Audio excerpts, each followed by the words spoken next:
14 फरवरी Valentine day के दिन greater Noida में एक कार में दो लोग का लाश मिलता है। एक लड़का एक लड़की। लड़का का नाम सुमित और लड़की का नाम रेखा।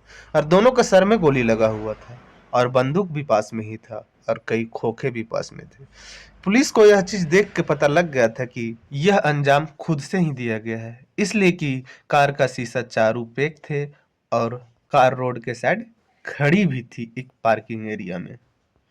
पुलिस जब जांच करती है तो पता चलता है कि जो रेखा है वह नोएडा के सलहारापुर की रहने वाली है। रेखा की उम्र 26 वर्ष है और सुमित जो है वह दिल्ली के त्रिलोकपुरी के रहने वाला है और सुमित का उम्र 32 वर्ष है। और रेखा और सुमित स्कूल के टाइम से ही साथ में रहा करते थे। पहले दोस्ती था, बड़े हुए दोनों का प्यार हुआ और यह दोस्ती 15 साल से चल रहा था। और यह दोनों शादी भी करना चाहते थे, लेकिन जो लड़की के परिवार वाले थे वह यह शादी से इनकार कर जाते हैं, इसलिए कि दोनों का कास्ट अलग अलग था। और जो रेखा थी उसका कहीं शादी लग भी गया था। इसका भनक सुमित को लग जाता है और सुमित गुस्सा में आ जाता है। और रेखा से जब सुमित बातचीत किया करता तो रेखा भी यही बोला करती कि हमारे ऊपर घर वालों की दबाव है। जो सुमित था वह पहले क्रिकेटर रह चुका था और सुमित और रेखा एक बार कहीं घूमने के लिए जा रहे थे, रोड एक्सीडेंट हो जाता है। उसके बाद सुमित का दोनों पैर डैमेज हो जाता है और सुमित के पैर में ऑपरेशन होता है और रड डाला जाता है सुमित के पैर में। कई दिन तक तो वह बेड पर रहता है, लेकिन अपना मेहनत के बल से वह फिर से दोबारा पैरों पे चल पाता है और अपना बिजनेस को आगे बढ़ाता है। वह अपना क्रिकेट लाइन का धंधा छोड़ देता है और कुछ अपना छोटा मोटा कारोबार चालू करता है, वाटर प्लांट का।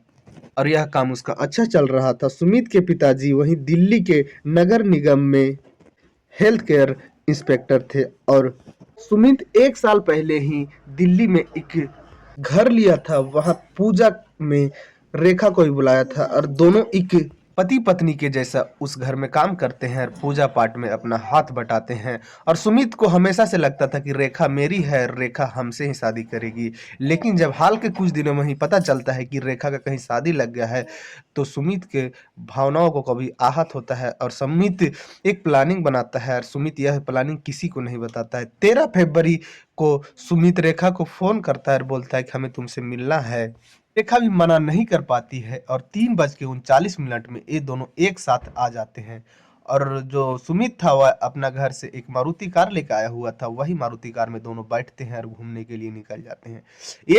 एक दिन तक दोनों साथ में रहते हैं। आ जाता है अब 14 फरवरी का दिन। 1:30 के आसपास एक व्हाट्सएप मैसेज भेजा जाता है सुमित के द्वारा कि मैं यह दुनिया से बहुत दूर जा रहा हूँ, मुझे इस दुनिया में अब नहीं रहना है, इसलिए कि हमारे भावनाओं के साथ खेला जा रहा है, हमारे कास्ट के साथ खेला जा रहा है। उसके बाद इधर वालों को पता चलता है कि नोएडा के एक रोड पे एक गाड़ी खड़ी है जिसमें दो लोग का लाश है। पुलिस वहां पहुंचती है तो देखती है कि एक लड़का एक लड़की अगला सीट पे बैठे हुए हैं, दोनों के सर में गोली लगा हुआ है। तुरंत ही बॉडी को पोस्टमार्टम के लिए पुलिस भेज देती है। लेकिन सुमित और इधर रेखा के परिवार वालों भी पुलिस में जाकर एफआईआर गुमशुदगी का लिखवा चुके थे। रेखा का जो जीजा थे वह आउट कंट्री में रहा करते थे और वहां से वह फोन करते हैं सुमित के भाभी के पास और धमकी भरे लहजे में बताते हैं कि सुमित रेखा को उठा के ले गया है, अगर किसी तरह से कुछ होता है तो उसका जिम्मेवार आप लोग होंगे और आप लोग के बुरी तरह से फंसाया जाएगा। अब इसमें कार्रवाई क्या होती है, लेकिन पुलिस यह जांच करने में लगी हुई है कि सुमित के पास बंदूक कहां से आया। उसके परिवार वाले साफ इनकार कर दिए कि हमें पता नहीं है कि उसके पास बंदूक कहां से आया। लेकिन जो सुमित कदम उठाया वह बहुत बड़ा कदम उठाया है। इसमें भी कई तरह के रास्ता था, वह रास्ता ना अपना कर यह दूसरा रास्ता अपना लेता है और अपना गर्लफ्रेंड का जीवन लीला को खत्म कर देता है। अभी इस कहानी में आगे क्या होता है अगला अपडेट में मिलेगा। इस कहानी में इतना ही। जय हिंद, जय भारत।